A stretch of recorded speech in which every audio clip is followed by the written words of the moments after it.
HRPreneurship, this is quite interesting. I saw you writing a couple of articles on this. Speak more about it if you can. Oh, yeah. If somebody says, I want to go for an IPO, in just next, 3 months, 6 months, I'd say, please just don't do it. How's the infrastructure and facilities for her training back then? There was nothing actually in India, so that's where we had to kind of literally beg, people every time. People think that Indians in this sport, no, we don't want to train unless we see them. How does an organization or a founder balance between being innovative while running the regular operations with the lean team that they have? What's your take on this? If you had to predict one disruptive technology in HR, what would it be? No technology can predict human nature.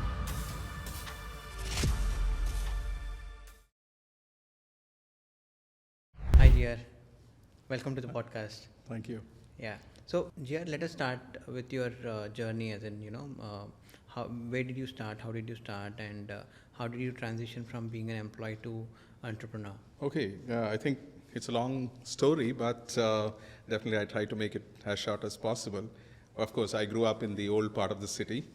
I always take pride of the south part of Hyderabad, beyond Musi, Musi River, and that's where we were more in terms of relationship-based society around, Right. where we spend we drink half cup of chai, Irani chai, but we talk for 2 hours, 3 hours. Like that's how my journey as a relationship has started. More of a relationship person. Can I say around Charminar area?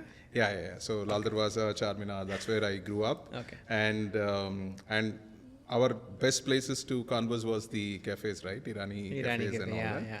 And that's where I learned, making conversations with people and, the relationship based. And I think that's how I chose the HR as a path, even though I did my BSc mathematics and all that. But one of my friend who actually pushed me to doing an MBA. Right. Otherwise I was literally looking at, my father was a teacher, so, naturally some government job, something, that you look at. And since I was actually too much going around and playing during the school, my dad put me into a type institute and, at eighth class. So, Right. but I just picked up so much in that 2 years, even though I was not eligible to, write the exams, but I kind of learned the fastest typing also. Even till today, that's helped me a lot. 125 words per minute. I think I types faster than I speak. Okay, so Awesome. I just picked up that skill, but I was actually doing my, I was actually an instructor in the same institute that I learned. Awesome. By the time I'm in 10th. So I actually started earning at that time, in any case. That was actually done. And also a lot of these lawyers and police, they used to come to write their cases and all that. I used to really do that and I make money, small way. But that has got that instinct of, doing your own and, building your own capacity. But then, of course, one of my friend who actually influenced me to do an MBA. MBA means business, so you can actually do business. So, he influenced me during my college days. And then that's how he kind of bought an admission form for me. And then, I had to get into an MBA program. That's the first story. But again, he also was really always wanting to set up a company. Right. Company, you have to build something. So I kind of picked up from all those places. But since, we were first job that you have to get into, you have to settle down and things like that. But then I said, okay, as per the plan, we will do 10 years from now, I will start my own enterprise. So that I kind of converted that into an opportunity to keep it in mind. Awesome. And every company that I worked, I started work in the North Rajasthan, then in Delhi, Northeast. I used to cover the entire area, and then to Bombay, and then back to Hyderabad. So all these journey, all my bosses, even till today, they remember I saying that I wanted to start my own. But what I start my own, I really don't know, always because but I was very lucky. I was very lucky that 1991, during this PV Narasimha Rao Garu, when they opened up the economy, I think that has given me much more wings to, the aspirations of somebody like us, who can build an enterprise. So it took like 10 years for me. And then I was very clear the 10 years was coming. So, literally the last bosses would know me that, okay, you're starting now. You're not going to be here. Right. That much they know. But they really had helped me, when I actually Awesome. started off. So I started off on a hit. And the only thing that I wasn't waiting for a moment, but the Twin Towers falling was one of the, point when I realized that, okay, this is the right time to do. The reason being that whenever earlier there was a dot-com bust, if you see, just before. Yeah, correct. And then the whole thing crashes. And then some new companies come. Similarly, this was an opportunity because the companies that I work with a company which is 100 years old, one of the fourth largest in India when I started with that company, that vanished in the process. But the company that I joined the next, which was a startup, and actually the top 100 company by that time, right? So I have actually seen the journey. Wow. And that's where I picked up that, in a slump, there's an opportunity for smaller companies to grow to the next level. Right. It's an opportunity. So as soon as the Twin Towers fell and I think the whole economy down and all that, and then that's when I said, okay, now whatever that I have done in these years is people have invested in me as an HR department and they have grown, right? So hence I think there's an opportunity to be applied to a small mid-sized enterprises. So then I said, okay, business idea has to be very different, what you're trying to create. Because I'm not trying to make money just like that, but I wanted to create something. That was the whole idea. So that's when I actually looked at, okay, I will work with startups and small enterprises who has a potential to grow to be a big companies tomorrow. And can I contribute with the 10 years of learning that I had across the country? It's also exposure to north, exposure to west, exposure to south is very important, right? In our country to survive, to make any big company, right? So I think that's the ingredients came in, the opportunity was there with me, and then that's how, I started off my journey. Fantastic. So I was like curious to know you learned typing. Today, sitting in 2025, we are speaking of ChatGPT and AI and the next level stuff. And you're speaking of typing or type institute and learning typing. 82. Which year was that? Yeah, that's the question that I had. Of course, I had, there is something called high speed. When they introduced high speed, I think I was probably the first ones to get certified. Okay. High speed is 60 words per minute in English. Awesome. And again, they started Telugu. So I started learning Telugu, even in high speed Telugu. So like by 11th standard, because 10th is a minimum requirement. Right. So I kind of cleared all those three and awesome. had awesome. that. But really it helped me. I'll tell you the reason is that we don't have this executive assistant or a assistant, when you're growing up, right? I think if you see my journey of these, computers were introduced, right? Beginning to introduce. I think my speed has come to my rescue. Anything that anybody wanted me to just get this done, it was like fractions. Awesome. So I think that has really helped me. Even though I once I thought of setting up a world record. I actually prepared my Remington machine and everything. Everything was ready. But I think during the time, I remember on the same day or something, my sister's engagement was done at that time. So somewhere I missed that, opportunity. Otherwise, probably I would have done, world record at that time. And then after that, I never really bothered, to look at that. Right. So coming back to your journey, so you were an employee and then moved to entrepreneurship, right? So you started Husys. What was the vision behind starting Husys, and what was the problem that you were solving through Husys? Yeah, so the problem that we were solving was that can we help the companies which are small and who can't really afford an HR setup altogether? Having a full-time HR professional inside the and they don't have to invest into it. I think my theory was right, because I realized after 20 years of working with those 3,500 MSMEs that I work with, I set up their HR as a function for them and help them. I realized that you don't need an HR. Up to, if you're a startup owner, probably up to 100 people, I think you should do the job, or your co-founder should do the job. Okay. Because you are the ones who can translate the DNA of a human environment that is conducive for your organization. So interesting. That's the journey. If somebody is starting a startup, up to 100 people, one should not have a HR division, uh, I slightly disagree. Just as in my point of view is 100 people, founder alone. What's the logic? So 100 people doesn't mean that you're running HR department, right? You have your accounts who runs your payroll and all your compliance. Right. That's taken care. Yeah. Rest is what? Hiring. If you don't hire the first set of teams, because if your dream is to make 1,000 people organization, you better do it at 100.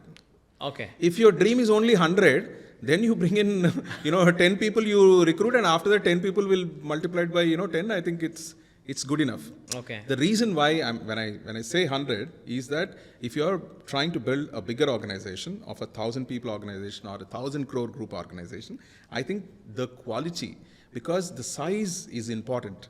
Right. Kind of because the DNA has to be percolated down to rest of them. Otherwise, what happens is, if you compartmentalize too soon, Right. I mean, just only taken a number as 100 just to, give a clarity for people. But it's the question of formalization. When you need, only you should do. Got it. By actually introducing HR too early, we become a formal organization when it is not needed. That's the key difference when I say HR. So you are trying to say that keep the initial hiring in control so that you drive the culture of the organization. Absolutely. Is what you mean. Absolutely. Understood. You're building an organization of a culture. Understood. You're not building anything. You're just building a DNA. Yeah. You have your own share of problems of getting money, feeding them and all that. That's there. But I think nobody else better than you Right. who can create that kind of an environment. Understood. There is no replacement. Understood. Yeah. Yeah. Even I being, with 30 years of experience, when I go, I say that I can't build it. Got So it. that's the beauty, because you are dealing with the humans. Got it. And you are actually using a tool which is going to be your differentiator. Mm-hmm. The only differentiator that any startup, any SME has is only people. Yeah. Correct. Correct. You can't have anything else. Yeah. People build organization. In fact. That's it. Yeah. So people are the differentiators. Got So it. if people are the differentiators for your organization, whether you're manufacturing or a services, you have to build that. You are building a business which is very different, but you're building a team who executes that business. Got So it. that's where I think the criticality of nurturing, building your own enterprise is in your hands. In fact, I can relate to one of the recent videos that I saw. In one of the videos, Deepender Goyal, Zomato's founder, he was mentioning, how somebody was asking him, how do you run such a big organization, and how do you solve so many problems? People write on Twitter, etc. So he was like, his answer was, at this stage, I only manage people. I ensure a right person is there in the right place. That's my job. Right. If you are starting up, it's very critical that you have the right people in the beginning itself. Absolutely. Who will further drive it going forward. More than a right people are made by you. Yeah. I would put it the other way. Got it. You actually create, because every human has a potential, an inherent quality. Right. But it is the way you nurture, the way you want for your organization.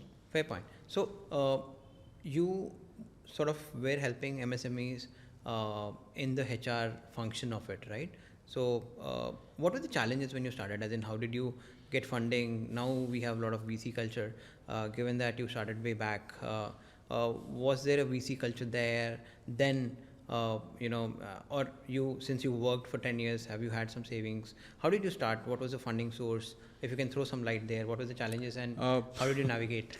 Yeah. I think funding source, I don't think I have ever really worried about the funding source, but to my luck or to my bad luck too, there's one person who kind of gave me about 30,000 rupees at that time, and unfortunately he's no more. But I think he was the believer who kind of just gave that money and say, just do it. And then I had my PF withdrawal from the last job that I had, and those are the only ones. And then I went about actually doing some training programs where I did incubate people within me, and then I used to charge them. And that little money, that was there as an initial, investment. And we have never look back saying that, it is an investable business. See, Right. Now the problem is that if somebody comes and invests in you, then they run you the way that they want to run, or they want to make the money out of you, right? Correct, yeah. So I think it wasn't a choice. And we were also trying to do something very new. So naturally, nobody even understands what we were actually doing. Right. You know, HR for an SME is never heard. Right. Nobody, right? So it was an education journey. But I think it was the passion, you know, what we have. I'm only trying to translate that into a model, creating a model. So naturally, nobody will invest into it. But my journey was very simple, because each step by step, you know, we were able to get some revenue, using the same revenue for building more team members, you know, building more, and then making sure that every employee at our company were taught the way to sustain his next team. Got it. So it was never like, you know, I look for this thing, but, you know, we groomed them like that. So they know that if they actually have to bring one person, they need to earn so much of money on a revenue. And they were very clear in terms of supporting that mission. Right. So slowly, of course, Got it. you know, in India, 50% of your revenue never comes home, right? You bill it, but you don't get it. I think I have gone through that fair share of, you know, bad debts, bad debts for long. So bad debts will push you to, you know, look for money. But I think it was only initial the friend, and then later on it was only, you know, my wife, you know, who really would have helped, you know, being the Telugu states, we are fond of gold, and, you know, any occasion you get a gold. So, you know, we use that as a tool to do it. In fact, actually, as in you sold the gold. Yeah, no, I didn't sell the gold, but, you know, I used to pledge it, pledge it. And then the beauty of gold is that after 2 years, again you go back to the bank, and then the gold value would have increased. So he'll give you a little more when you need it. Right. So it was like a little bit of accumulation over a period of time.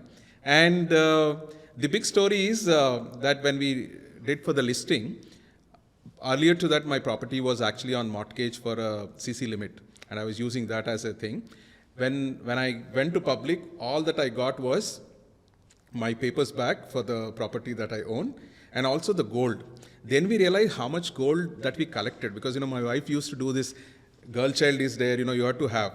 So every occasion we get some gold, you know, gifted here and there, or you buy some 10,000 rupees, you buy a gold. You know, so I think that accumulation, when we saw, okay, I think now we are ready for a, you know, marriage, you know, of our daughter, because we didn't realize that this much gold has been accumulated. Got right? it. Yeah, but it really helped, you know, at every point where the month end was coming, you're only wondering about how to collect the money to make sure that the payment is done. Salaries are paid So on for time. me, one of the important things that in 25 years, I never failed was paying the salary on the first or the previous day. If the first is a holiday, the previous day.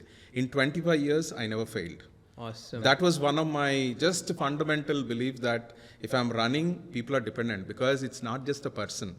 It's a family who depends on this. Absolutely. I know how much important it is for them. Right. So that's what made me to do. In fact, I appreciate you on that, because I keep listening here and there, especially startups, new companies, when they start, salaries were not paid. In fact, I had a colleague back in 2017, he left and he joined a startup. And he came back to me asking for a job again. And his point was he was not paid for 3 months. He went for a really good opportunity, but then salary didn't come, and he didn't bother what the role was, what the title was. He just came back saying, Pradeep, I was an area manager, I'm okay to take area manager back again. Can you please help me with that role? I'm like, such a sad state there. Oh, it is important. You know, I have seen my father used to work in aided school. So aided schools are not government schools. Right. The private schools which are converted into government, and then government funds that salaries and all. I remember as a child, you know, like for 1 month, 2 months, 3 months, he never used to get salary, and how difficult I understand. So probably without consciously knowing that fact on me, the impact, I think this is a decision I always made sure that whatever comes, but I will make sure that the salary is paid on time. I think we are stuck to it. We are very proud of that one fact that we were able to ensure even till today. In fact, I carry the same philosophy, because I also spent about 14.5 years in the corporate, and now I'm starting on my own as an entrepreneur. The philosophy of paying on the day one is very, very clear. You rather pay it on 31st instead of waiting for first. Absolutely. Yeah, yeah. Absolutely. I can align and completely understand. So you mentioned you also went public, right? So you were the first HR startup company in India who went public. Is that Yeah, right? that's right. That's right. So can you share your journey on going public, getting listed on NSE? If you can share your journey on that. Yeah. So I've been working with MSMEs as my primary target market, which is the bottom of the pyramid, which is a very large opportunity, right? Right. So when the government has announced the SME exchange that was coming up, so it was the first BSE SME exchange was coming up, and then incidentally, I was actually in Bombay during that time. We used to live in Bombay during that time for my daughter's sport. And that's when I interacted with him. He's a Telugu statesperson, IPS officer, who was trying to establish this. And since we worked in Delhi and Bombay and South, I was able to kind of do some kind of a road shows, with this thing and trying to communicate that to them. So I think I did that for about 6 years, from 2010 to 2016. The journey of MSME exchange being communicated to people to create a wealth, on the business that they have built. And that's how that motivated me to say that, hey, I think I am not a company where a VC comes in, puts in money, and I can't make it 5 times the growth, right? It's not that kind of a company. My company is very stable, generates profits, consistency. It can run forever, that kind of a company I built. I think this is the right opportunity where you create an equity, whatever the equity that you have, you create a currency out of it. I think that's how, then I said, okay, now I think this is, then I looked at, nobody was there in India, who was a listed entity, right? You don't have a reference and people don't know, I have to compare. They generally compare with a similar industry. Yeah. There was nothing as a reference. Benchmarking, they use it. Nothing. But my partners across in UK and US, they were actually listed entities, some of those HR companies. Wow. Then I said, if it is possible elsewhere, here is also it's possible. Right. And that's how that part of thinking, and then this part of actually being SME. That's when we went on an SME platform on the NSE. We were the 22nd company. And from South India, we were the first one actually, probably. Is it? At that time, yes. SME listed. Which year was on this? NSE? Which year 2016. Wow. Nice. So, we have no boundaries as entrepreneurs.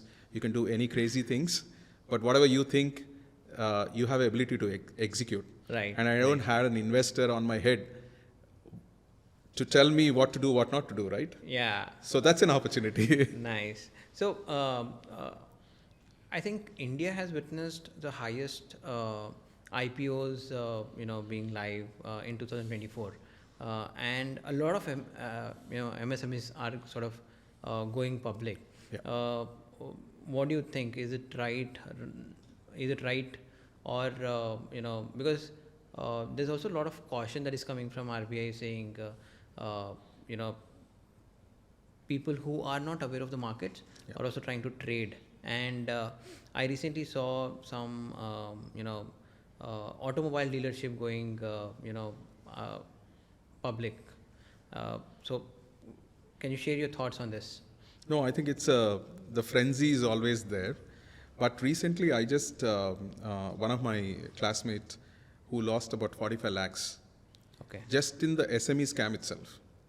They created some kind of a platform where this SME that was getting listed, and they showed him that, the pre-IPO listing is happening, you put this money here.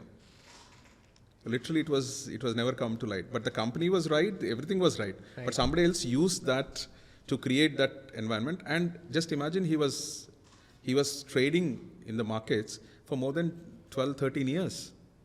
Right? That kind of a guy who still fell for this. Because they said, you will get for this price and listing is going to be this price. Right. So what I see, the general tendency of current SMEs is only looking at what is happening with the market. Right. I think that should not be your objective, if I have to really say, because you don't want to kill your enterprise by taking them public. Right. Right? Because when you are going public, you are responsible for not only just for yourself, but you are responsible for many people out there, Yeah. right? Who are putting their hard-earned money. So I think that caution is very much necessary. But what I see today, which is happening, anybody, everybody, the timing they say, right? They say the timing and, okay, abhi acha time hai, so let's go ahead with it. I think that rush is happening. So I would always say that if somebody says, I want to go for an IPO, in just next, 3 months, 6 months, I'd say, please just don't do it. It is not right thing to do it. You may get a right valuation today, but it will deteriorate over a period of time and you wouldn't even have the existence later. Got it. Because the trade doesn't happen, people don't believe it later. It's only somebody who makes money in the process. Right. So I'm always conscious that what you see outside the market is only a frenzy which is happening. It's like it's a betting which is happening. Right. But if you stick to your DNA, doesn't matter whether it's a frenzy or low or something, you will still be able to, do well and create wealth for yourself, on an SME markets. Given that you were one of those, initial movers in NSE, going public as a small business, right? When is the right time for a founder who is the owner of a small business and wanting to go public? When do you think one should decide on taking this step? So there could be many actually. As I said, one of the reason when I went public was not just raising money. Yeah. My objective was actually building a brand. Right. Okay. So by then when I was built, it was only few thousands of companies only in the entire history are listed. Right. So naturally you are in a very different club altogether. And it really helped me more from a branding perspective. Okay. So it is the objective that the owner should have. What objective are you trying to achieve? Okay. One definitely is that you're not looking at an investors who will sit on your head and say, do this. Right. The other way of doing is you're actually doing very well. You cracked your code and you are a sustainable company that you're running. Right. And then public markets are good because public markets, they don't demand that, do you do this and all that. They see as long as you are doing well, they kind of appreciate your value over a period of time. Right? You don't want to have a boss sitting on your head. If that is the case, also probably this is one. Right. And if it is a lifestyle company, that where it just keeps on going with a 15-20% of growth rate each, I think that's a very good opportunity. Right. Not for the people who wants to like a 10 times grow and all that. It doesn't happen. Got it. Right. Okay. So at a maturity of your organization, and probably that you should go. And then the requirements for MSME listing also are like that. You have to be a positive cash flows for 3 years. There are set standards which will ensure that your company is being proven to be able to sustain the business that you are into. Got it. So that's one part. And the other part, sometimes, people want, I want this company forever to be, running, even if without me, if my children are not coming, even without me, then the CEO should run. So, going that route also is one of the very important aspect for any businesses. Interesting. Let's say if there is a founder who's planning to go, the IPO route, what are those things that one should keep in mind as in a checklist? If you can give us a couple of points on, unless you have a tick mark on these things, don't even consider going there. Yeah. So one of the most difficult part that we have seen is that most of the MSMEs that are existing today, when they create a private limited, it could be 10 years back or 15 years back or 20 years back or whatever it is, right, they would have just made the company with 1 lakh rupees with 100 rupees each and so many shares. Right. They would have done that. Right. And they would have never really bothered to improve that. Even though your reserves are improved, your company has grown up to that extent, but you are still share capital, authorized money, and the paid up is only, 1 lakh. Right. That something is very important. In public markets, when you go, it is not like a startups. See, startups I have seen where they say, 1 lakh only and 100 rupees share.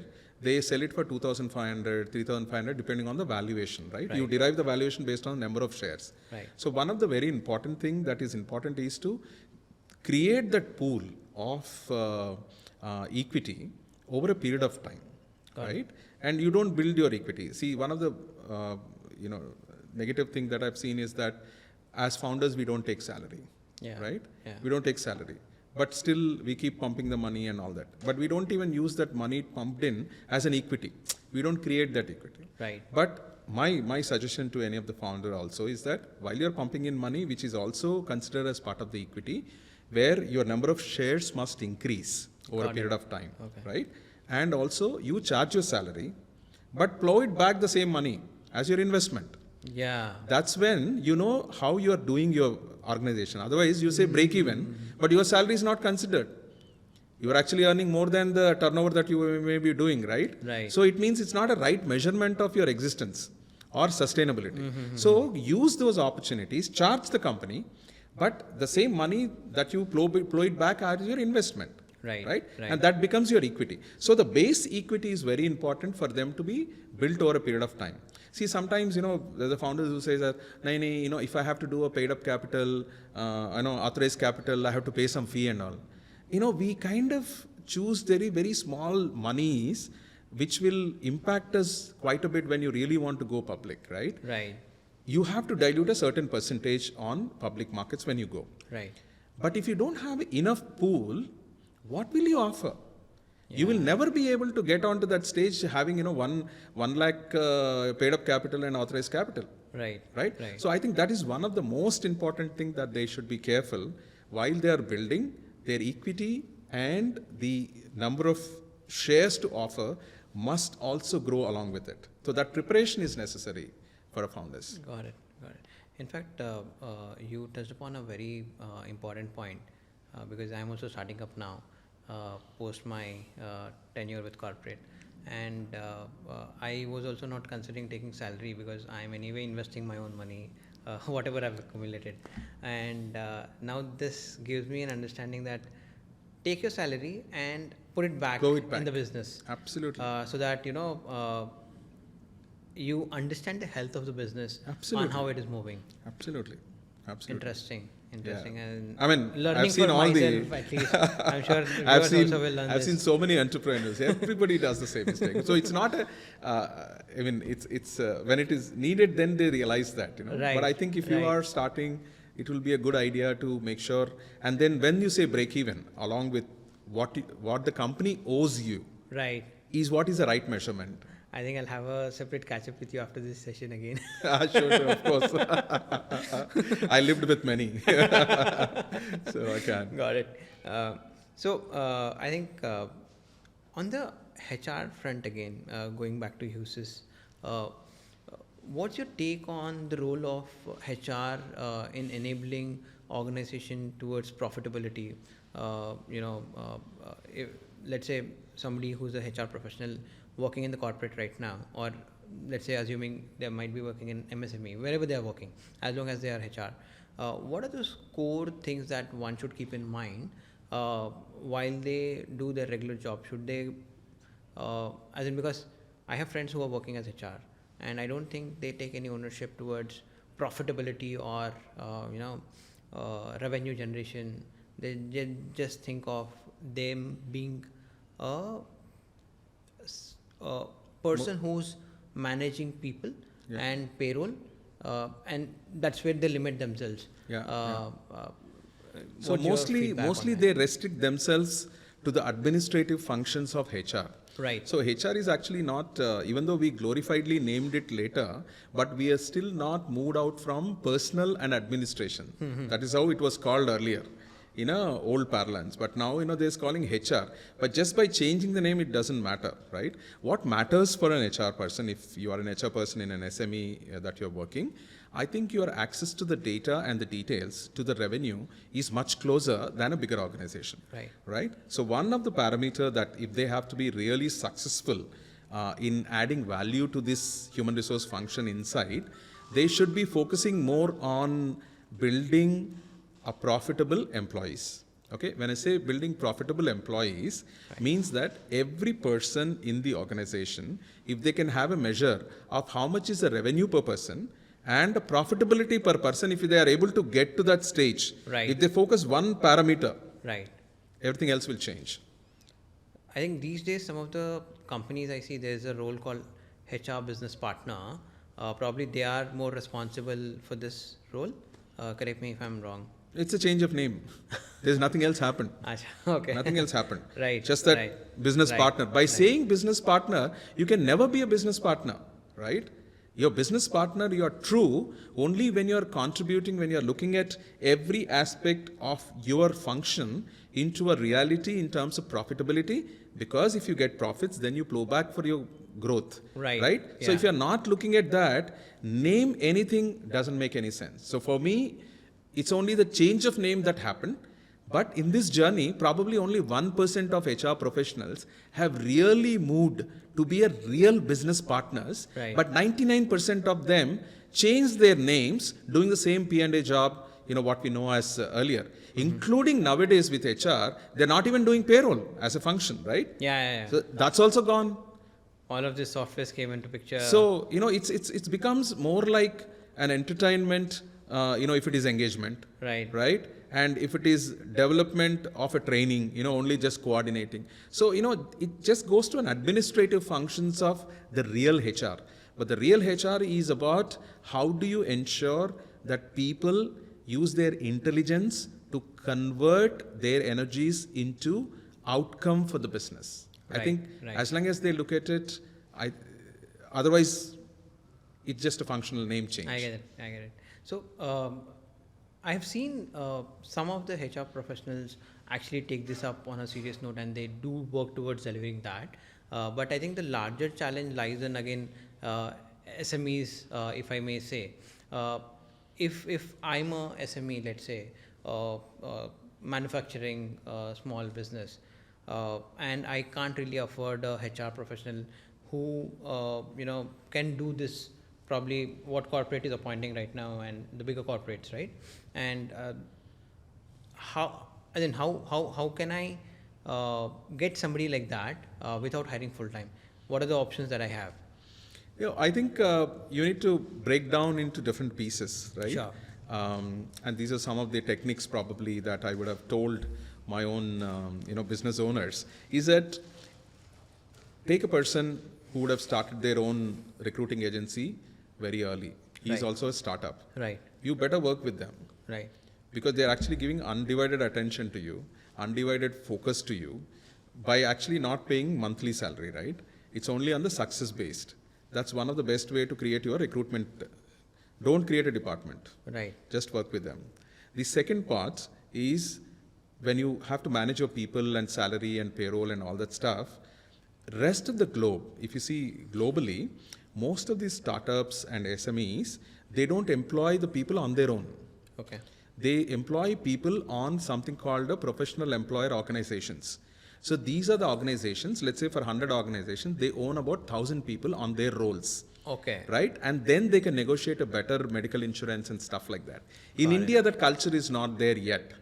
But you can still do the administrative and the tasks related to compliance and everything. You can outsource it to a company who runs the payroll for you. Right. You don't have to really worry about, managing and things like that, right? And of course, there are independent consultants who could actually help you in small little aspects of your improving your, training and things like that. Right. But don't combine them as a part of HR and, try to kind of build it. Okay. As a startup, you can't invest. Yeah. Rather, you should have the right partners for you to service. And that's where I see that HRpreneurship, which is what I keep really talking about, has a huge potential in this country. Right. And there are even if I can say today that 1 million HR professionals who will come out and say, I want to do a business, all of them will survive. That kind of a opportunity is there. But one side, the HR folks are not coming out of their habit of getting a fixed salary and an EMI life, and then the companies not able to build their own. They need those intermediary, and there's a huge opportunity for that. Right. HRPreneurship, this is quite interesting. I saw you writing a couple of articles on this. Speak more about it if you can. Oh yeah, I've actually run few programs in between also. Okay. If anybody who's actually wanting to be an HRpreneur, probably I'll help them. So I did some workshops and all that. Awesome. And I intend to do more in the future. So probably I will take some small cohorts and help them. Sure. Right? But the HR itself is so much opportunity, that each one of them.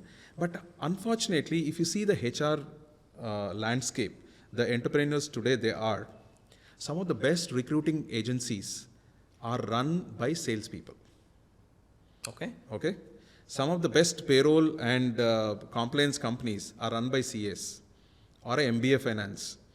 Okay. Some of the best trainers, either they did psychology, social work, or from corporate sales background. They are the ones who invaded into, the training and development background. So that means you have one of the things that we have to see is that the core HR professionals are actually not building the actual businesses. That's an interesting insight, in fact. So, people have to realize that HR entrepreneurship, when I say, it is not restricted to HR people. Right. The reason why I'm saying is it's an enterprise, right? So you are a salesperson, you could become one of the best recruiting agency in the country. Right. Name anybody, everybody comes from sales background. So you have already HR entrepreneurship has been invaded by other functions into a business reality so much. And HR, we are still not looking at, there. Right. There are only few people who are good HR people with a lot of experience, but they become consultants. They're not building organizations. So I think that's where my idea is to see that, can I help the HR or non-HR folks to service the kind of opportunity that we have for these 80 million SMEs that we have in the country. Right. In fact, your point on most of the salespeople coming out and doing or establishing their own business, is there a factor of, as in, I'm happy that I'm from sales background and I'm starting my own journey now.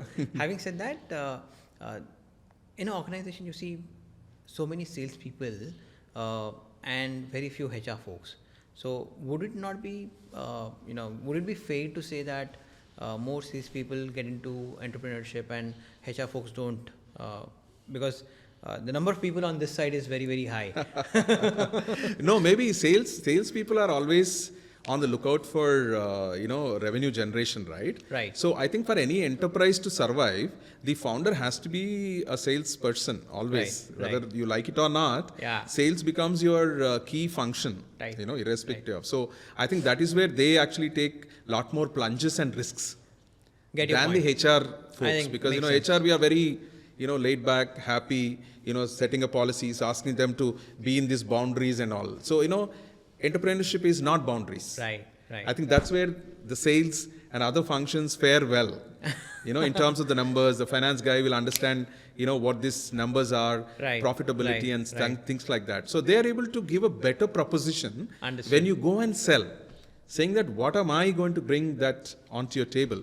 And the business owner, MSME business owner, who's the target? He's only the business owner. He will look at only the outcomes.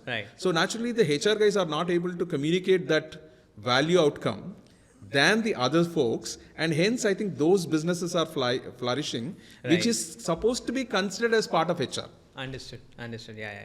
So I think I want to take slightly a detour and understand your personal side of it, as in you've been a father to a rock star sports person, right?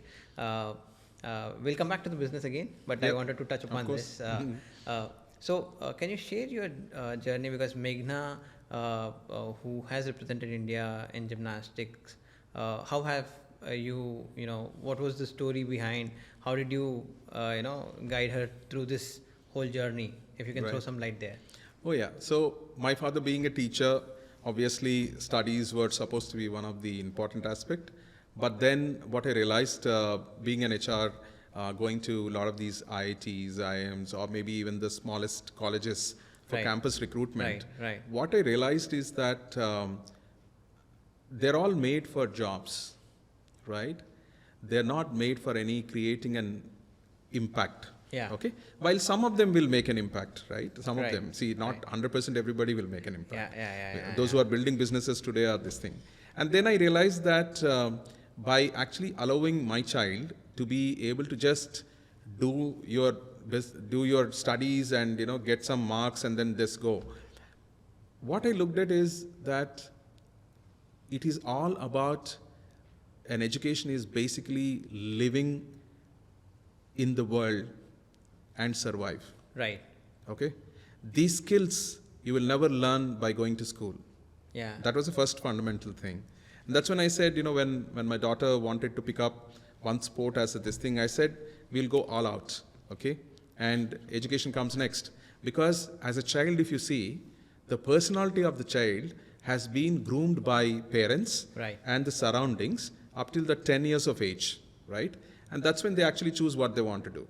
If they go through the education way, it is very standard. You don't have to repeat, you don't have to work hard. Right. It's just that you send them to any school, they will show you the same way and this thing, right? Yeah. But for us, it was like very different. Like I said, if you want to survive in this world, you need to know the world. Yeah. Okay? And this is one of the way to learn what the world is. Right. And I'm pretty happy that, she was able to, spend time in about 35 countries, by the time she was 20, from the age of 10, So that whole journey, I felt I've given a better education than sending her to a school. Right. So that's how I looked at it, looking at some of the best institutions and the lowest institutions as well, right? Right. Outcome is a better human Yeah. Yeah. through the hardships. Great. So I wanted to understand because I'm a father too, right? And I have my daughter, and she's going to school now in 2nd grade. Again, wanting to sort of learn from you, as in, when did you realize gymnastics is the sport? Why not cricket? Why not badminton? We have stars in cricket. Cricket is something that India celebrates. We have PV Sindhu, Saina Nehwal, who was super successful on badminton side. Then Sania Mirza on tennis. Gymnastic, I don't think even India has that infrastructure right now, or had when Meghana was getting trained. How did you realize that gymnastics is something that she should pick up and pursue? Yeah, so I think one of the mistake that we make is what we know, we want to rub it on to the children. I think that's something that we should not do. Okay. Before Meghna got into this particular sport, we have put her into every sport. Okay. Whether she likes it or not. Okay. Right? It's not that what I like. Yeah. I mean, naturally, I played cricket, playing cricket only that I would have got, I failed also in some of the subjects just because, your focus is only on cricket. That's how we have grown, right? Right. But not necessary that that's the way that they should, because the environment is different and everything is different. So for Meghna, it was very clear that you put them into a sport, whether she likes it or not. So we tried all, my wife was full-time with her to put her into tennis, put her into this thing. She didn't pick up that, this thing. But of course, I think for the first 5 years to 10 years, she was doing Kuchipudi learning she was doing. Okay. And then my son wanted to, my son had some issue with the, legs or something, where he has to move, more mobility is needed and all that. Okay. So then they said, okay, why don't you put him in gymnastics so that the flexibility and, mind-body coordination will improve. Okay. So she used to finish that, Kuchipudi, and then come here to pick him up at the stadium. Right. And she used to just peep into there saying that, hey, there's a trampoline. While she was experimenting on all of that. Then she said, I want to play. Right. I want to go in that. Yeah. So she just went in there, but to our lucky this thing, because the trigger has to be there for the child to visualize the vision for them. Right? 2010 Commonwealth happened. Okay. So I took them all the way to Delhi just to show them this thing. And then incidentally, we just got rhythmic gymnastics as one of the tickets that I got.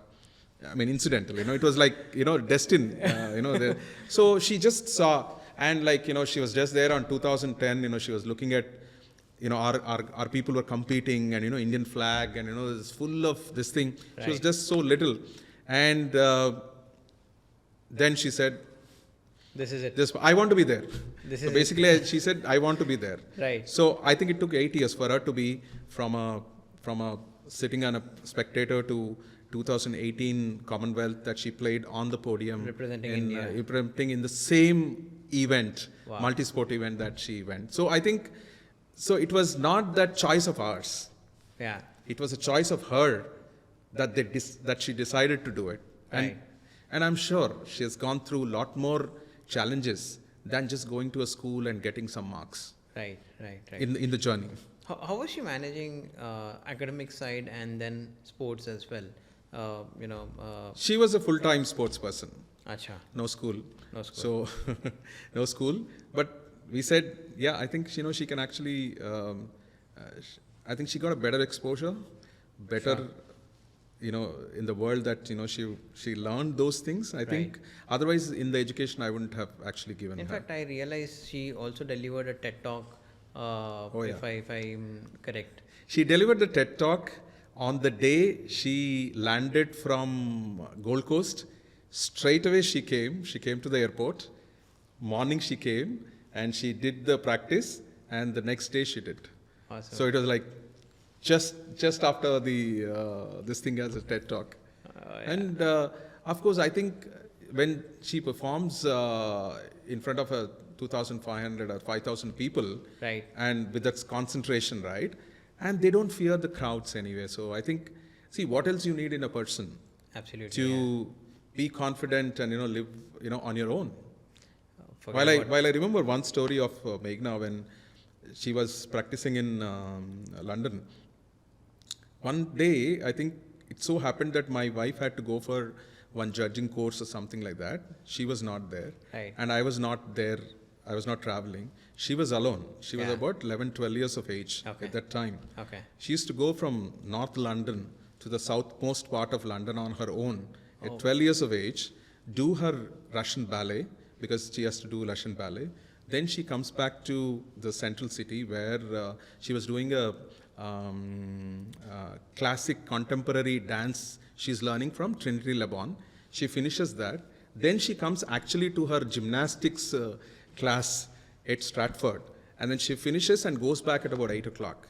Wow. So, at 12 years, you can't even think that, she used to manage her cooking, right? She has to she has to cook herself, So she managed for a week on her own, Fascinating right? story there. So there is nothing, whatever the money that I would have spent is immaterial. Yeah. That experience, that child who grows, with that kind of a confidence in that world, Right. it's not in our country, and we are just there. And she was able to manage that way. Get that. How's the infrastructure and facilities for her training back then?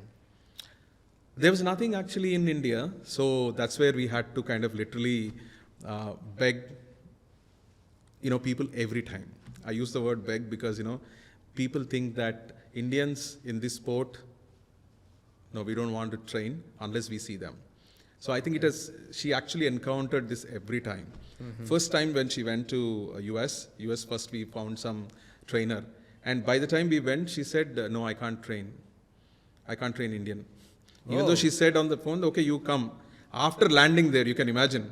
So immediately that then was we so had to painful. search for another alternative. That should have been so painful for Oh, her. it's like, so there are the simple examples. And then Bulgarian coach she got, somebody who migrated, 92 world champion she was. Lucky.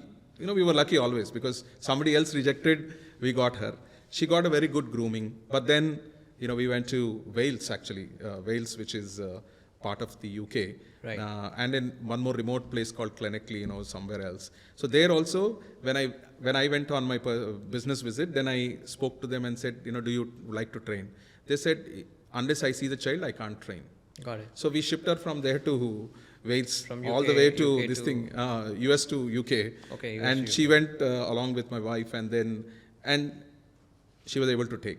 So I think we had gone through this everywhere. After that, it's the story of Greece. After that, it's the story of Italy. After that, it's the story of Norway. Mm-hmm. Everywhere when she was trying to learn the next level of skill, the trainer will always look at it as India. The sport is not known. I don't know how they are, but I think our Indian kids have such a learning, grasping power Right. that within no time when they go, they'll learn Yeah. so quickly. Yeah. They become better than those kids, around in those, and that was a problem for her. So Awesome. because they won't train beyond that stage, then we have to look for somebody else. Right. So, but every time we face this, since India doesn't have a training, that's where we had to depend. Sorry to interrupt. So you're saying the trainer used to get sort of insecure because she was getting advanced over their Yeah. own folks, their own That's people? what happens, right? Oh. Naturally. See, coaches, your own people, you want Discrimination, to groom them, politics. and suddenly, you are a star, you are just kind of building. So it's always a challenge, of course. Nobody trains you beyond what they would like to train the next door. So Their own kids. I mean, it's very how did natural. you identify that, they're not training you beyond a point? How did you identify that? Oh, I think my wife has been always full time with her. Acha. So naturally, our focus was that she has to get groomed to a world class level, right? Yeah. World class means doesn't stop there. We could afford only so much at one point of a time. So you go there, you finish that, and then you go to next migration. So I think in sports, one thing very important is the technique that you need to learn. Right.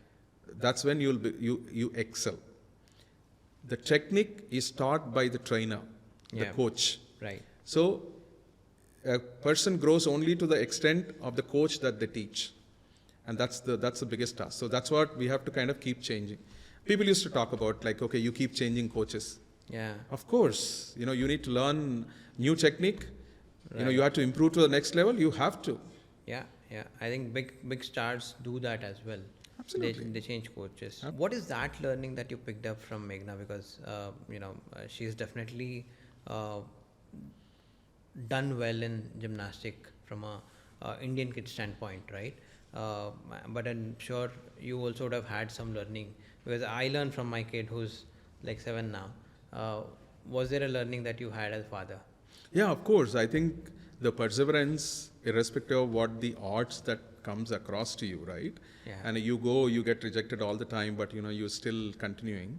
I think I learned that passion at which that she was pursuing. Right. Even the hardest thing comes up, she will never give up and things like that. So just imagine one person practicing for about 8 to 9 hours in a Right. day. Yeah.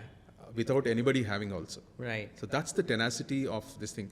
I think even as an entrepreneur, we are alone all the time. Right. As an Yeah. individual entrepreneur, you are alone. Yeah. Irrespective of your building team and all that. But I think somebody to share your, sorrow, somebody to share your mind, somebody to give you that kind of a pep, this thing, nobody will give you. Yeah. Because if you don't pay on time, of course, you are actually troubling yourself. Right. By I'm not able to give those things. So Right, I think right. those are very, very important aspects that I learned: the perseverance and the passion, which will dominate everything else. Everything else. Awesome. Right. Awesome. So again, one question from a viewer standpoint on the parenting side. I myself am a parent of 2 kids. What is that advice that you would give to people like me who are raising kids and whose kids are very, very young? And obviously we want our kids to be successful and do contribute to India, to the world. What is that advice that you have for the parents? See, I think we need to help them to grow the way naturally they are made for, right? Their instincts, their behavior, their traits are what you need to encourage. Most of the time we make a mistake of what we think is right for them, we give it to them. What others think is right, which is influenced on our mind, we do. But I think given a chance with this generation, the one generation which is right now, Yeah. I'm sure they have a clarity on what they want to do. But the only thing is we should not put our guards of they want to do something. Okay, no, this, you don't get a job if you do this. The Right. moment we say that, I think we are restricting the kids there itself.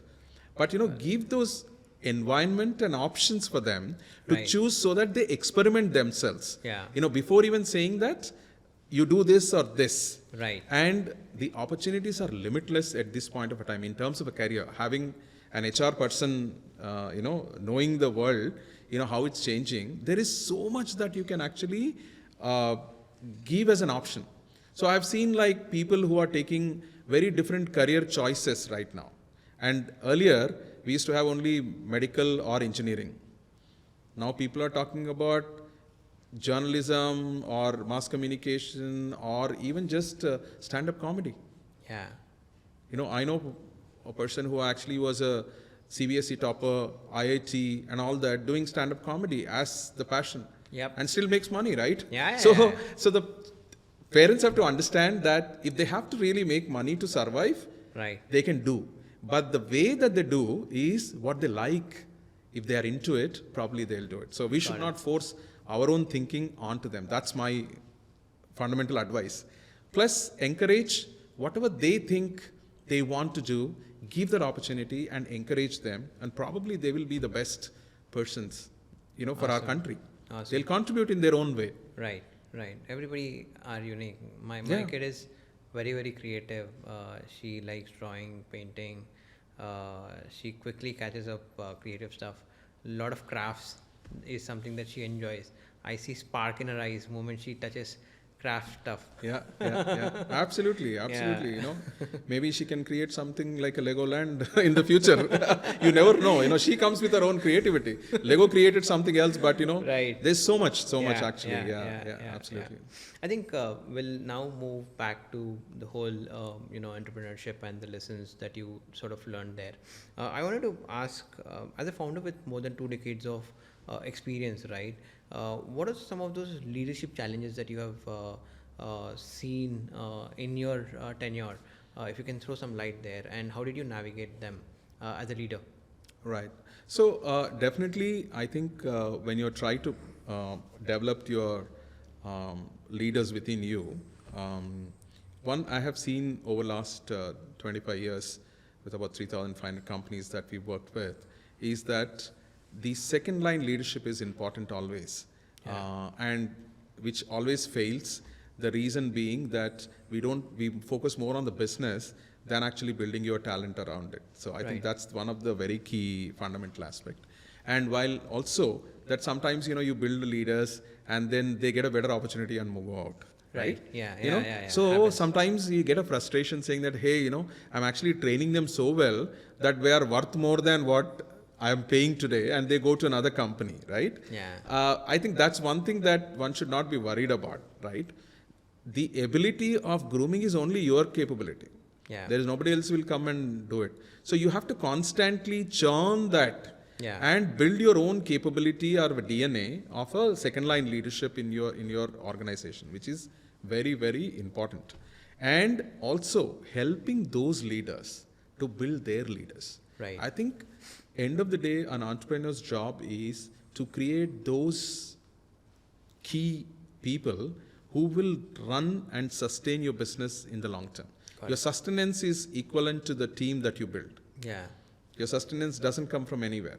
Right. Your sustenance comes only from the team that you build. So I think that's something that I have experimented, failed, and did it. Okay. But for my first 15 years of my career, almost I think I used to take only freshers. Okay. And groom them to be who they are. Right. That's my style. Not necessarily that it works for anybody else. But for me, I'm very good at, let's say, just a fresher coming in, making that person, super successful in next 1 year. Okay. Somebody, otherwise I had to bring somebody 5 years experience and pay a lot more, right? Rather I compensate these people and pay more to them than the market. So that they're actually delivering 5 years of experience job in just 1 year, but they're getting a value of 2 years of job, right? I think that's a good strategy. That's a good strategy for somebody who's starting up new, as in when they have just a couple of people and are tight on budget, maybe. Absolutely. Is something that this works. I work for. But the government also has a scheme actually. So especially for manufacturing and all that, Okay. we have something called an apprentice scheme. So Apprentice Act, which is there. As per that, they actually provide apprentice for you actually to work with you. Wow. In fact, government pays the stipend for them. That is one. Fantastic. I didn't know this. That is one. The second one is you have all these skill development agencies, skill development programs. Right. In skill development programs also, government actually sponsors one of the first 6 months of their subsistence in any city that they live in, all that stuff. Which means that as an entrepreneur, what you can do is you can build your own team. Let's say you can build a curriculum of your expertise, of your business, and you can put that curriculum into the skill development, Skill India, which is there.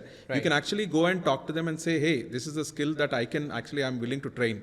They will source the people from everywhere else, and they are available for you as your market. So you don't have to invest anything actually.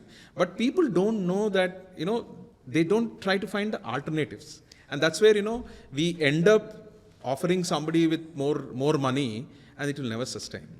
This is quite interesting. In fact, given this current state that I am in, I see this will definitely help me. And digital marketing as a program is going to be very big. Go to Telangana skill development, it's a task which is there. Right. Or maybe any other government schemes which are actually this thing. You build a program, you actually talk to them, and probably they'll introduce this program into that. Awesome. And you can train. But don't train for yourself, but train at large. So they become useful for other agencies like basically you contribute to the overall ecosystem of Absolutely. And you're also getting your own resources. Absolutely. Yeah. Without investing your money, you're actually getting the guys, the talent folks out there. You are reducing your sourcing time. Yeah. Everything. You are custom built. Interesting. That's again one other learning that now I sort of pick up. Which I'll probably implement in my journey. Yeah, of course you can. I mean, I did it for many of my businesses, where they're into pearl design, manufacturing, chemicals. So, we used to run programs through government schemes. Right. And then take those people to employ them in the companies. Awesome. How do you, so there's a lot of culture discussion that's happening around. There was one statement made by Narayan Murthy sir on 70-hour work week, and then very recently we see L&T chairman Mr. Subramanian sir, he makes a statement of 90-hour work week, and working on Sunday was another statement. How do you see this? As in, what's your take on this? See, as a business entrepreneurs, we work 24/7, right? Yeah. I mean, there is no doubt about it. Right. But I think as long as there is an ownership for any individual in your organization, right, and he's spending the time or she's spending the time right, for the betterment of the organization and their growth, right, it is perfectly okay. But I think you can't insist on everybody to do it. Yeah. So that's something very wrong, right? Right. We can't say that everybody do this means, not everybody contributes to the overall success of the business, only a few percent of. Right. But I think one caution as a leader that you also need to take, especially when people are very committed and they take this as an ownership and work very hard. Right. You need to take care of their health and this thing. So you need to kind of restrict them also to say that please don't spend this much of time. You spend time with your family and things like that. Because as an entrepreneur also, I would always say that I think if you're not spending time with your family and you're building an enterprise, it is of no value. Got it. If that is that kind of statement, then why should you even think about an individual who came for a work, right, and their fund of working is that I want to come work here so that I earn some money for my family, for my livelihood, to keep them happy, and they also want to be happy. So I think we can't be an insisting thing. I'm not sure if it was a statement that everybody should do it, but it is not for everybody. If somebody is committed doing on their own, it is good. But in that, you as a leader should control saying that please take a break, help them with that. Yeah. But rest, I think you should not, kind of making them to say that you have to work here.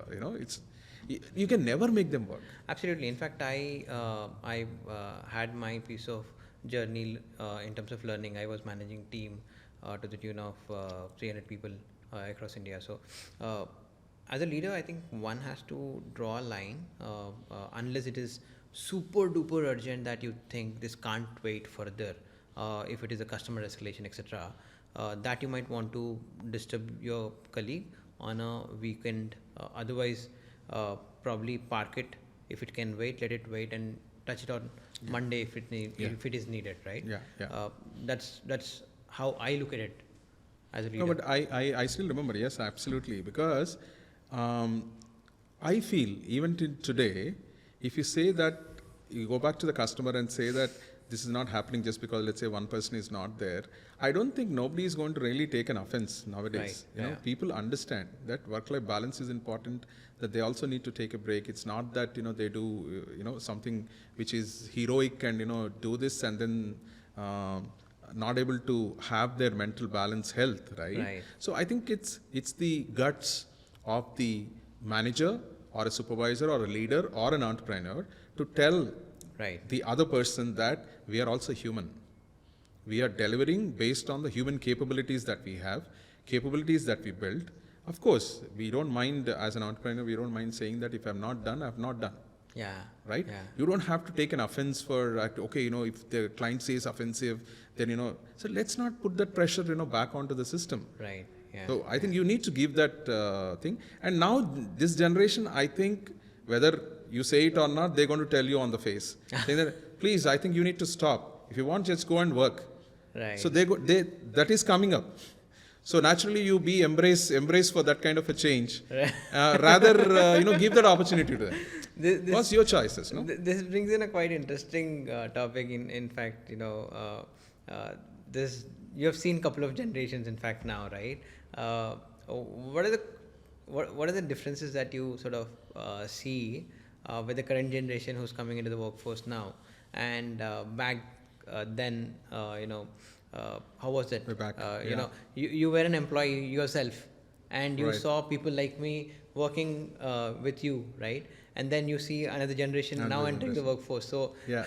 couple Absolutely. of generations. So, Yeah. how is the difference? So, Yeah. So I think in terms of learning capabilities in the 90s and all, we were to literally put them into a training program to teach them, learn and all that. That's how Right. it was actually. Yeah. And that's how people were groomed, Right. that generation. Right. But the next generation, when the internet came in and all these, they had information in hand. Right. All that we were supposed to do is to facilitate. Right. That is the generation gone. But now, which is the next generation, which is the information is everywhere, it's available. So you don't have to really worry about it. All that you have to do today's environment is that give them that encouragement, give them that support Right. to do something different. Yeah. Tell them, okay, how can you do it better? Just think about it. Yeah. I think they'll come up with more options. Right. And then you may add a bit of it, or maybe the AI chatbot will add the bit of it, and they are willing to actually take that pickup and then start learning very faster. So their learning is much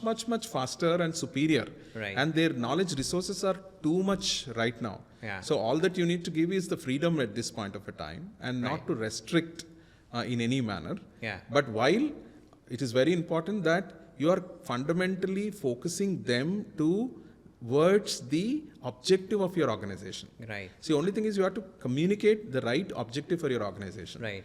Rest everything, I'm sure they're going to. In fact, you don't have to fire them also. If they don't like it, they leave it. Yeah. Earlier times, used to have a problem. You have to have a strategy of how to kind of fire people. Right. Today, you don't need to have. If they don't like it, they don't. They're not just working only for the sake of, salary. So that's the generation which is going to come. Right. But they're going to create a lot of value, Yeah. given the freedom, given the opportunity, but while rightly communicating what, as an organization, that you're trying to achieve in terms of creating an impact in the future. Right. They'll be more happy to contribute. Slightly moving out of this and again focusing on MSME challenge per se. How does an organization or a founder balance between being innovative while running the regular operations with a lean team that they have? Yeah. What's your take on this? So most of the times our entrepreneurs who are the heroes always. Okay, they have to be, in charge of everything. Yeah. So that makes a big restriction for the organization. If at all the organization is not growing, Yep. you can never blame anybody else except you. Right. The way that you are organizing yourself and the way that you are actually helping your teams to. So the delegation comes as the first parameter. Right. Okay, if you have a fear of delegation, then you're controlling. As long as you're control, the growth of the organization is limited to your capabilities. Right. And your time, and which is only very scarcity. Yeah. Right? If you're 24 hours, you are multiplying with about 10 other leaders that you have, that means you're actually making 240 hours in a day, right? So that's, I think, is a most critical aspect for any entrepreneur at this point of a time. And giving that leadership next is very important. Giving away delegation, and then willing to take a risk, that by giving that risk to somebody, even if they make mistake, be ready to repair it. Right. Right? If you don't allow them to make mistakes, you will never build an organization of the future. Got it. Right? Got it. But the only thing that you need to ensure that they don't repeat the same mistake. Yeah. They have to continue to make a mistake, like how you made. Yeah. You made mistakes, you are improving Yep. without even knowing, without Yeah, yeah. consciously. Right. But I think this you have to do a conscious act of actually talking to people and say that, hey, where they are missing, what else they can do better. I think your role only as a founder, once at a certain stage, becomes create a vision and help them to achieve. Yeah. That's all. There is no other role that you play. Have right after people that. in the right place. Absolutely. And people, you will groom the right people all the time. I would not say right people, right time. I don't even know whether it's the right time or not. But I think always focus on driving them to the objective that you all set out to actually, run this organization to be. One other question on the IPO side, right? Even before moving to that IPO, I want to ask one other question. So let's say there's already set player who's operating in a market. Let's take example of Zepto, right? A lot of e-commerce players were already there. There was Amazon, there's Flipkart, then we have Swiggy, Zomato, and all of a sudden you see Zepto coming into this quick commerce, trying to position themselves on a quick delivery, while Blinkit, the part of Zepto, and Swiggy's Instamart was already there.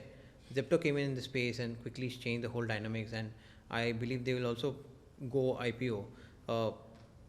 One question from a viewer standpoint: how can one identify a opportunity for starting their own business, right? And should they be scared of existing players? If in case they want to come in, what are those things that they should keep in mind? And benefits of going IPO, if you can speak about that. Yeah. So I think from a entering into any business today, I think there is no restriction, because I think our markets are so big, right, that even another 10, 20, Zeptos come in also, we still may not be able to serve the entire population that we have. Right. That's right. for sure. Okay. Yeah. Now, the second part is that how sustainability that you have built into your business is important. And unlike the companies who are trying to be profitable when they're coming to IPO, I think that's not the right way to really do it. If you ask me, probably if the mindset of creating a profitability from the day one would always help. At least now that a set of companies who have burned money reach that stage and experimenting on IPO, but I think that excuse will not be there for the next generation. So the next generation have to really think about how can I make a profitable business while you're investing. See, the money that you get to invest is for the growth, not to burn. Right? Yeah. So you make an X profit today, you want to pay 2x tomorrow, you bring another X of money, but you make 2x profit, but your thing has grown, but the fundamental behavior of profit is within the DNA. I think that's what is going to be important to be able to come for IPOs tomorrow. Because I think, please remember that when you are not an IPO company, the risk of money is with few people, who may have a deep pockets to burn. Maybe we are adopting from West that, okay, first burn, then we will see. Or we continue to burn. Maybe they are capitalistic, they have so much of this thing. But I think in India, we have only, let's say, few pockets who can actually give you that money. But if you continue to burn and then go back to a public, so public is a more bigger responsibility for us. So hence IPO, when you're really looking at, if you want to create an IPO company, I think your fundamentals from the day one has to be creating profit of the operations that you do. Without that, I don't think one should really think about IPO. Got it. Let's say if GR today in 2025 is just passing out and wanting to start something fresh out of college, what are those industries that you would pick up to start your venture? This I'm asking more from a viewer standpoint. Somebody who's coming into the market and wanting to start, whether it is a fresher or it can be a professional like me who's wanting to leave his corporate job and start his own establishment. So I want GR to think like them and answer what are those 2-3 sectors that you would pick up? I think, see, every sector has an opportunity right now. And as individuals, when you look at it, it's more services industry, of course, is going to kind of grow as big as possible while you are improving the space, improving healthcare, improving education, improving, all these are standard which is there already. Right. And new age technologies are coming and, replacing some of those and all that. Yeah. But however, I would say that your passion or your skill, where you want to apply is more important for them. Sure. Let's say if a child, like say your daughter, you said that, she's more into art and, things like that. Right. Even though she might have done their engineering or whatever as usual, because everybody does engineering here, right? Or maybe a BCom or this thing. Right. But again, when it comes to an entrepreneurship is not about what you know also, but what your passion that you want to drive it to. Right. So either you can, let's say, for example, in her case, she could become an artist by herself as an individual, right. or she actually collaborate with many artists to actually build a business. Right. Yeah. Right? Yeah. If her interest, right? So interest, how they channelize. I think I would always feel that fresh out of college, every person today has an opportunity to build their own business based on their capabilities. Got it. Right? Otherwise, there's nothing. Like, we have seen some of them, let's say a person, their parents are actually doing stitching. Let's say, job as a stitching, in their own, they have own shop. They work hard to, build this guy. So this person comes in and, he actually would have learned, being on those techniques. They come back and now they look at, okay, how can I actually, expand this using logistics and this thing? Somebody is offering that right now, right? So there are n number of opportunities based on the service economy that we have. Mm-hmm. There are huge number of opportunities depending on your interest and your ability to translate that into a kind of a business model, and also create that ecosystem around it to start their own. So I would start, if they say, I would always tell a fresher that you start on your own today, there was no restriction, but even if you fail, you get a job anyway. Yeah. Because there's so many people who are willing to take people who kind of made that attempt. You are that risk taking is what is required for the businesses today, and we are hungry for those people, right? So just pick up your own idea where you actually would have started and you can do it. There's one person who's a powerlifting, guy. Actually, after his engineering and all these things, he just started off on his own. He makes money just being only on the videos and online on powerlifting. Wow. I mean, out of nowhere, right? Yeah. They can build. They can build around. Again, one question from a fresher standpoint, right? If I'm passing out, should I take job as a start, or should I sort of go start something of my own? What would you recommend? So I think this question, unfortunately, we are imbibed into our minds from the time that they have chosen that course itself, saying that if you choose this course, you will get a job. Okay, so unfortunately, we can't break that ice, right? Yeah. But the child knows right. that I'm not made for this, but since, my parents or my parents' neighbor has forced that, okay, they did this, they are successful and you should go. I think that's not the way to kind of really approach. So probably the first fresher, need to really think that what are the qualities, what are the skills that they would have developed. And I would say that don't wait for you to passing out and then you are looking for an opportunity or an entrepreneurship. Right. So entrepreneurship doesn't happen that way, right? Right. As I said, I was actually learning a typing. Yeah. I just used to make a, typing. So one fine morning, it's like, I used to have that one scooter sound. When I was 5 o'clock, I used to open the shutter and then sit there because I'm an instructor. I should go first. Right. Rest of the people will come in, right? And one sound used to really give me a kick. That old scooter sound. Yeah. Because this lawyer who used to come on that scooter, the sound it comes in means that I got some business. Okay. Oh. So the moment it is done, then I tell my friends, "Are aaj to 5 rupees aa rahe. Today, getting some 5 rupees. So you please come." The Puri guy is next door. Right. See, for us, that's the biggest thing. I understand. Yeah, but so, you make money out of it in any way. So people need to learn, the cues of what you can make money out of it. Got it. And I think if you know that, then I think you can convert that into a business. Right. And today, it's a lot more easier. Yeah. If you're a good cook, you just cook the best food and put it on Instagram, and I'm sure they kind of give an order. Right. And then you give it to any logistics company who will ship it to them. You don't have to build a logistics company, right? Yeah. There are companies like Ecom and all, they are actually built only for e-commerce. Right. Yeah. So it's much easier right now to create any business opportunity that you think is having an opportunity. Probably, I think you should try. Given that we are coming close to our end of the podcast, a couple of more questions and then we wrap this up. So let's say, what are you going to do in upcoming times? So, I mean, I've done all these while only the HR as a business. But I think what I built is the global network, which I built. The second is on the sports because of the ecosystem, thanks to my daughter being in the sports and probably built this ecosystem on sports. And then the opportunity of 2036 is coming that if India gets the opportunity, we have more number of people to become Olympians, because when you host a country will be able to play all the sports irrespective of the qualifications also. Otherwise, if you are going to another country, then you need to qualify to go there, right? So here that's an opportunity. That means that a large contingent that is going to be there. So probably I'll actually work towards working with a lot of sports startups and encouraging them to help the sports athletes right now, because it needs about 8 years to build any Olympic level of athlete in terms of a good technique.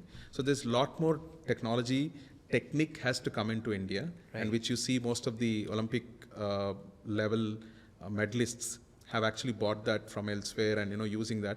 And I think more and more that need to come into India. So I'm going to spend some part of my time on that more as a passion. But the second part, I've gone through the journey of the SME IPO and that whole journey. Mm-hmm. What I really want to spend over the next 10 years, because that's the economy that we're going to see really growing, is to help the MSMEs to go for public, but not make the mistake that I would have done, or the mistakes that eventually at each point of time the business owners are going to do by going for an IPO, at least helping them not to repeat those mistakes. So probably I'm going to spend more a decade towards helping, being a friend from their end to going to public. Got it. Looking back in your journey, what are you most proud of in terms of your achievement, be it as an entrepreneur or be it as a parent? So I think as an entrepreneur, I can always say that I was able to build a team who performed. Yeah. So probably if I look at when did I deliver the last assignment in HR, must be more than 20 years now. So that's one thing. So sure. I was able to build the team who will deliver this business. Right. I was always behind them to kind of create that environment. Yeah. The second is, of course, as a parents, that we were able to build two beautiful individuals, one who contributed to a sport and which has changed the way the sport is looked at into India, which is not known sport to somebody. There are a lot of people who are following, based on what we kind of built it. And the son, who's actually looking at non-traditional, conventional, going to physics and things like that. So I think building those two young generation, who are the future of our, world, I think contributing for their personality. Probably I'll take pride, me and my wife takes pride of actually having groomed those children the way they wanted, the way their capabilities are, rather than the way that we looked at. So I think those two. Respect to the contribution that you did to gymnastics as a sport within India, and I definitely take inspiration from you on how you got Meghana where she is today. A lot of respect for you from bottom of my heart. Thank you. Thank you so much. Thank you so much. I'm always happy that, I was always called, earlier they used to call me GR with reference to my company, but I think eventually when she came in, they used to say Meghna's dad. So that's the proudest moment that I can ever even think of. Honestly, I'll connect a dot here. When I was speaking about you to the team out here who's shooting and all, I was like, have you heard of GR? They're like, no, we don't know. Have you heard about Meghana Reddy? Then they are like, yeah. Her father is So coming far, here. yeah, I think that's where that's where we fulfilled our ourselves. Yeah, it's Yeah. filled with that satisfaction for sure. Right, Yeah. right, right. Finally, what message would you like to leave to our audience who are viewing this, both on the entrepreneurship side and on the parenting side? Your thoughts? So I think entrepreneurship is a journey. So you got to be there, right? You got to be there until you become lucky. Right. Okay, so perseverance is the key. Many a times what happens is we start the journey and we end it, and then the opportunity may be just about few months or few years or few hours, and then we would have just left it there. So perseverance is the key for any entrepreneurship. But of course, for parenting, as I said, it is very important to identify, nurture the qualities of your child, and give that environment for them to excel. That's what Right. I would say. Right. One last question before we end this. What is one thing that SMEs should do to get successful at a global level, not just within India? Because when we speak of SMEs, a lot of conversation within India, how can they succeed, etc. But what is that one thing that, or probably your thoughts on how can they scale global, how can they grow big? Yeah, so I think one is today the connectivity to the world is very easy. Right. I think network is one thing that I think they should really probably look at building using some of these tools which are available. But at the same time, what I've actually seen in some of the business that I have done is the global employment organizations that I work with, is that when you want to expand to any of the countries, earlier what we used to do is we used to kind of go and set up a company and establish, do all the formalities, and only then you start hiring some people and all that stuff. Today it's not required. You want to expand to few countries, you want to experiment the markets, you need the first person to operate from there. It is only just a 24 hours. The moment you identify a person in that location, you don't have to set up an organization, you don't have to do anything. So that gives an opportunity for you to experiment in any markets with the least risk. The risk is only the salary that you pay for that employee. Right. And there are global employment organizations who will actually help. And which is what is changing the world. Wow. The way today that they are operating, they are experimenting new markets. If you want to experiment new markets, you need to have somebody representing yourself, right? That is one. The second is with the network, the global network is so accessible that a similar kind of a business in those countries, probably you can collaborate. So collaboration has become much more easier to be a global player today, Wow. right? Their strength is different and your strength is different. Their strength is sales, your strength is product maybe. Right. So probably you build products for them. Yeah. And they do it rather than you reinventing a wheel. But if you want to reinvent a wheel, you can also employ people without even establishing your enterprise there. You can test the waters before you actually go there. So there's a big opportunity. And if you don't think global, today is a sin for any entrepreneur. So I think all these makes it more easier for them to take that quick steps to be able to succeed in the markets that they want to test. Got it. If they don't test this, that's the only investment that you have to do. Right. Otherwise, it's very difficult. So, GR, what is the most valid or surprising feedback that you received from your client who was taking your service? Yeah, so I've been a part of the service industry, and then it's about the people, right?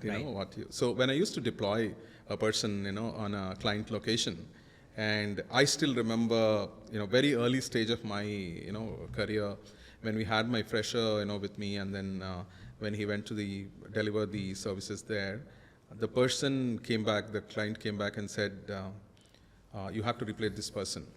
Right.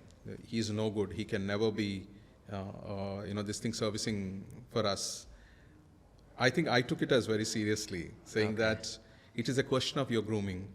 Right? Maybe in the right environment they wouldn't have seen. Yeah. But I think the same person, has been with me for 20 years, right?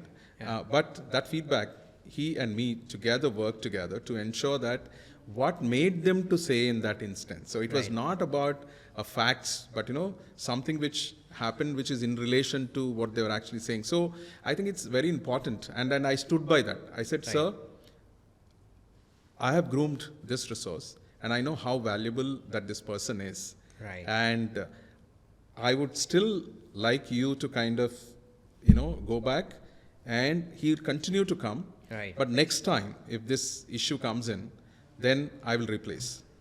So I never had to replace actually. Over a period of time, he only managed their entire business support.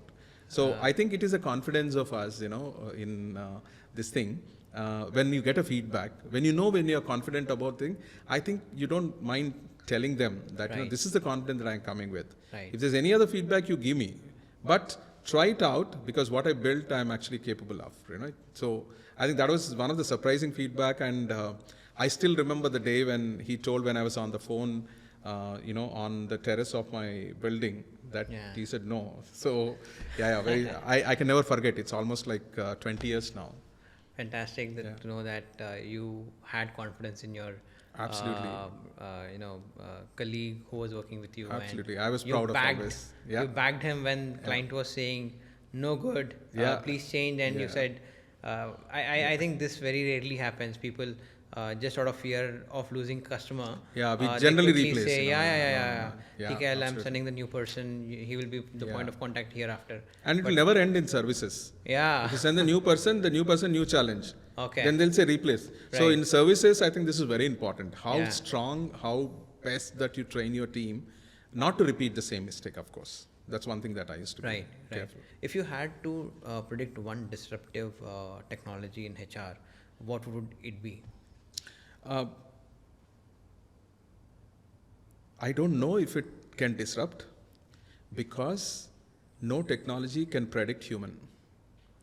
Okay, so there is always a challenge for technology to kind of scale up to a level that it can expect a performance of an individual in an organization. I think if somebody really creates that, it's going to be a magic, but I really, don't know, because it has to measure the environment at which the person operates, Right. the background of grooming to the home environment and to the environment. So, Right. connecting these, I don't know if any other technology comes which can connect this entire behavioral pattern together. Right. Probably that can disrupt. Yeah. But that I feel too far. But somebody has to prove me wrong. But so I kind of slightly disagree here with generative AI taking up the pace. Don't you think there will be disruption in this space? But generative AI cannot think what I'm thinking now. Just look at it that way. I'm only looking at it from that point of view. Fair enough. We are talking about an human intelligence is predicted by a generative AI. You react at each different situations, right? You react to your environment, you react to your light, you react to this thing. Can a predictive generation, can it do? It can't do. Generative So AI. there is always the scope of human intelligence Right. is being challenged by a generative AI, but if the human intelligence is not fed with, anyway not. So that means it's always there is a little scope of this difference that is always there for the technology to catch up. Understood. That's my observation. Sure. Now with there was COVID, everybody went back to work from home model, and now everybody is going back to offices. And some companies gave the flexibility to work from home. Some companies are making it mandatory. People find it difficult to go back to office. What's your take on work from home versus work from office? So work from home really works when you have a maturity in the system. That means the person who's delivering has a responsibility towards what they are supposed to deliver, right? That maturity comes only with your interaction with people. So if you are a startup, doing startup today, you can't think of building something where people are at different places, because the collaboration of human has to be together. Right. So there is always an opportunity for startups to build that culture. Right. The moment you build a culture, and which is such a strong thing, you can actually do it anywhere. Right. Today, my organization, at all of them work even still remote. We work actually better because we had enough of time to know each other, to know the strengths, to know the weaknesses, and made mistakes together, improved those things, right? All these things have happened. Right. Hence, work from home makes sense. Yeah. But for companies, it doesn't make any sense. And especially from the startup point of view, I think being together, you can build that culture and environment, because that behaviors that comes together are built as a culture. It can be built. And once it's built, then it doesn't matter whether you are work from home, hybrid, or any definition, really works. But the large companies have a problem today because it's all standardized. They're all the people who are just an employees, who come from this time to this time, and they wanted them to be coming together because they were actually trying to do multiple jobs and things like that, not giving attention to what it is. You see the productivity going down. Moonlighting and all Yeah, that. but I think, for a startups, being together when you're building is important. Once you build the DNA, if it is percolated down to the last man, then you can work from anywhere. Got it. So I think it has to be tailored to yourself. Don't apply anything which is a standard outside, and that's where the HR policies comes in. In fact, I also believe this also has a lot of influence on the department and the role that you are in, because if you are in sales, there is no work from home. You have to be in the client's place to manage the account, speak to the customer, etc. If you are in a tech role, which can be performed from any part of the world, that should be fine, unless you have a very close knitted collaborated work that you're doing. It's okay to work from home or anywhere else. Right. Yeah. But just look at this. You are influenced by the environment that you have seen. Right. But on the job working, let's say all the gig workers who are delivering your Swiggy and all, Right. there is no work from home. Correct. All that what you eat, what you order is being manufactured, prepared somewhere. Yeah. All those manufacturing. So there is actually a larger portion of people who are actually working as the normal On the business. site, yeah. Only the glorified software and the knowledge workers that we are only defined with this, whether it's work from home or this thing. Otherwise, I think 70% of our population works on the job to site. survive. Yeah. So this is only a small portion that we are discussing, but I think that is again is a question of maturity, I would say. Got it. Yeah. One biggest challenge that you have faced as an entrepreneur while building Husys? Oh, challenges are many, so I can't even One think. biggest which you think was like make or break sort of a... Biggest challenge is always your team. Right, okay. If you have not built a team, then you have not built your organization. Got it. Period. Over. Got it. There's nothing else can replace It's basically that the particular team. aspect. Team is what you're Team is the one which breaks Right. or which makes who you are. Got it. And that's the only challenge. Yeah. I mean, I kind of learned over a period of time, as I mentioned earlier. So you had a challenge of managing the team stick to you. Is that what you're saying? Yeah, so you groom a team, then they leave. Then there's another set you groom, you leave. But I think consistency, that's the only one job that I have as an entrepreneur to do. Rest everything is driven by your teams, right? Got it. Yeah.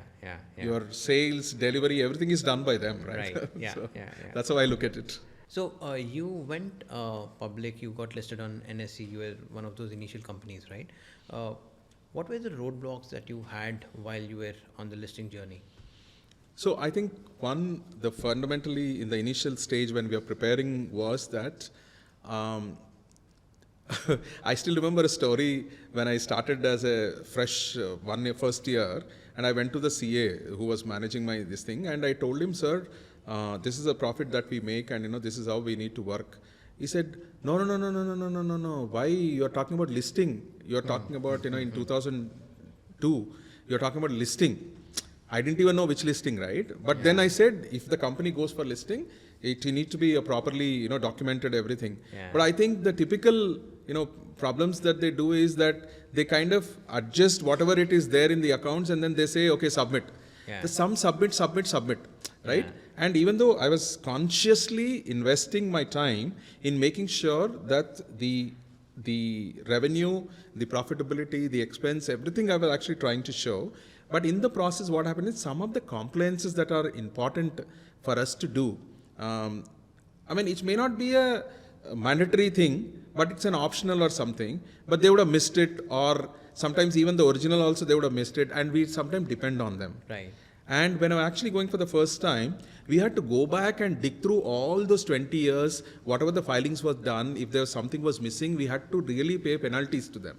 Okay. So it's one of the big thing that you will face as a first block, that you have to clear everything, before you actually think of going for a public. So that's the first, block that Right. without even you knowing, Right. without even your CA knowing, because, his assistant did not do also, they will forget, right? Correct, And that's yeah. what happens. It's not intentional. Right. But I think that is one thing is very careful. The second part is that the SME listing is supposed to be a mandatory listing, and the lure of people who come and say that, hey, with a listing your value will go up higher and all. I think that's a roadblock actually. One way saying that if you start thinking that okay, it's going to be a easy kind of a thing, I think that's the first fundamental thing. And then you end up agreeing to the promises that people make for you to go to public. I think they will eat away a lot of your energy, a lot of your money, Right. and it will become a proposition of you lose, they win. So you have to be absolutely very careful of every step that you're doing, whether is it right, wrong, whether should I do it or I should not do it. So I think that's very, very important. Otherwise, they become one of the roadblocks where you can't even go public. Right. So Right. when you say they, you're referring to bankers? All the bankers, all the ecosystem who's helping you to be able to put you Right. onto this thing, right? Right. So there are documentation need to be done, a lot of Yeah, paperwork that need to be done. So, in this process, forgetting what is important to be put in as your company is very important. Don't go by the lure is what I'm saying. Right. Is that okay, ye bhi karo, do this. And I think those things So should don't not go be. by what people say, Generally who's say that this is the trying to- practice. So don't go by the general practice. People say that ye aisa hi hota hai, right? Something like that, Right, This is the right. practice. Right. Practice is different from compliance. Yeah. So I think that becomes one of the very important thing. You should never take anything is like a practice.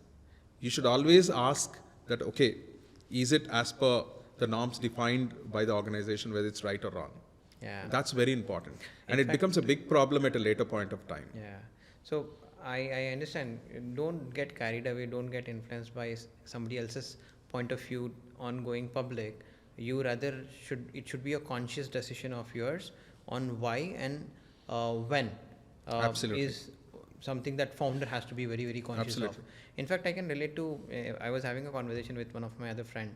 I don't want to take the name, but a famous platform where you do a lot of stock investment, trading, mutual fund investments, etc. A very successful platform. We wonder why didn't they go IPO route till now?